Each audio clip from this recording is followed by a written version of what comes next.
Well, I think over the past 3 years, that's the worst half of basketball that we've played since I've been a head coach. In the second half, it was embarrassing. And we completely lost our composure on offense and defense. We got whipped on both ends of the court. I thought we played selfish.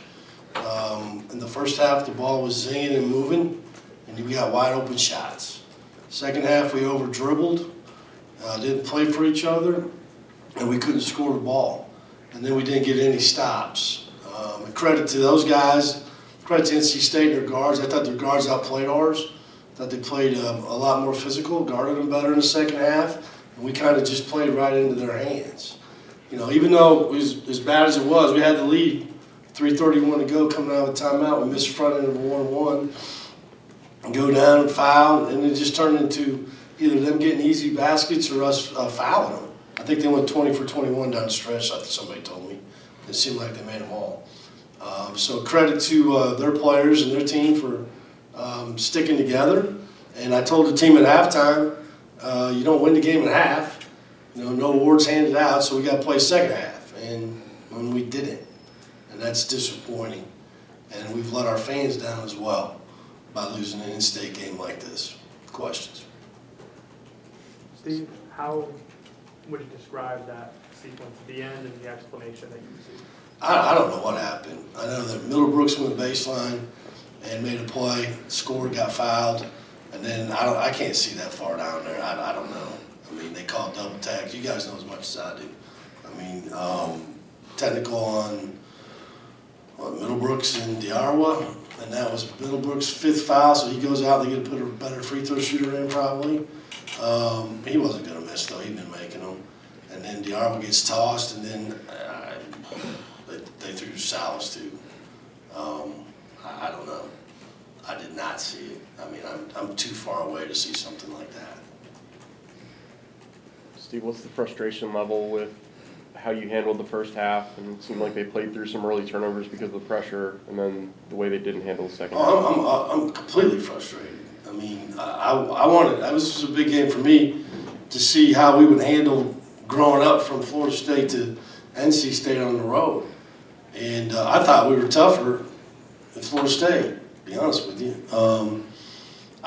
We just imploded in the second half. I'll take the blame. That's my job to coach them, my job to get them right. We were just completely discombobulated on offense. And credit to them. You know, they stepped up to pressure, and not the full court pressure, that wasn't a problem, in the half court. And they just bully balled. They bullied our guards, and we just kept over dribbling. Instead of, we kept telling them, drive it, look opposite, wide open. And we just did it.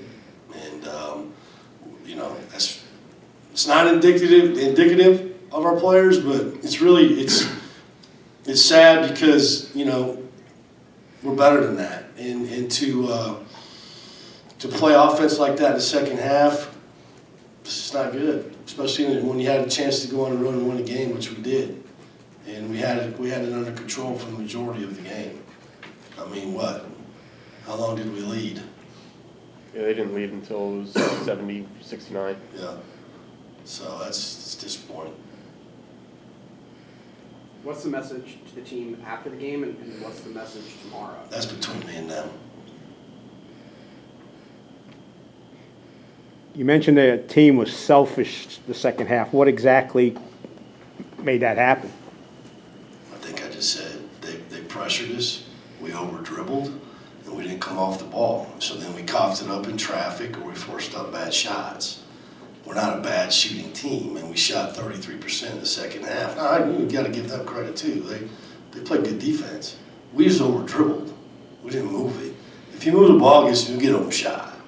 We got them, but we quit doing it for whatever reason.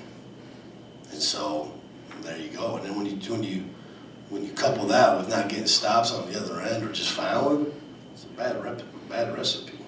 Steve, do you think they went 0 for 9 from behind, 0 for 8 behind the arc. Yeah. DJ Burns wasn't a huge factor today. Where did things go wrong defensively? I don't know. I have to go back and look. I mean, I thought they got inside of us in the second half. They got to the rim more, and we fouled more. We weren't good. We didn't foul as much in the first half, I don't think. I mean, I don't have his numbers here, but I mean, they got to the line 33 times. I mean,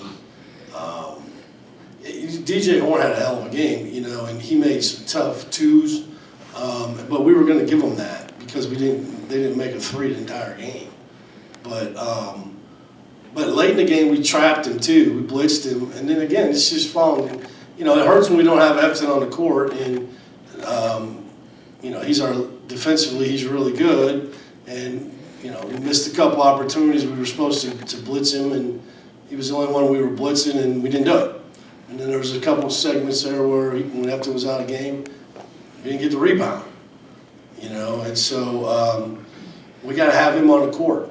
We're just a different team with him on the court, and we know it, and that's on all of us to do better. But I just thought they probably just got easier baskets. You know, we either fouled or they just got to the rim. Middlebrooks played a really good game.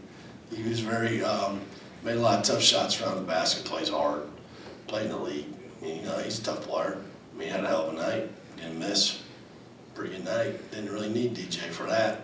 And he still got 10. So I thought we did a good job guarding him, though. I thought the post double bothered him for as good as you could bother him, because I think he's a hell of a player. Did you feel like the offensive struggles bled into the defensive side in the second half? Without question, those two go hand in hand. If you're not sharing the ball and people aren't involved, then what happens? You're not as engaged defensively. It's just human nature. And I kept imploring them to move the ball. Just wouldn't do it. Anything else? Steve, you said that the problem at Florida State was largely what you had, game plan, didn't translate onto the floor. Yeah. Were some of the problems today similar stuff? I don't know. I mean, that's not really game plan on offense. That's just sharing the basketball, period. Move the ball. Quit dribbling it. Quit over-dribbling it. I know we're talented, but that doesn't matter. The ball has to move and share. And, you know, I know Hunter didn't play he sat for a while, but he's only got 9 shots. They had a hard time guarding him. And the one shot that he missed in the end was a hell of a good shot. He just missed it. We're not finding him enough.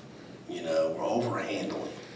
And so it's something I got to fix. I will, promise you that. But I don't think that's more game planning for offense. I really don't. I think that's just play for each other. I mean, we play pretty wide open offense. I mean, I'm not a hard guy to play for offensively, as long as you share the ball. It's not hard, and we didn't do it. And so that's why we have 17 turnovers. And again, I thought their guards were really good defensively. You know, Jaden Taylor's big and physical, and DJ plays hard, and Casey Morcell's just a hard playing dude. And he really guards, and he's got pride in his performance. I mean, I think he's a good player. I always have.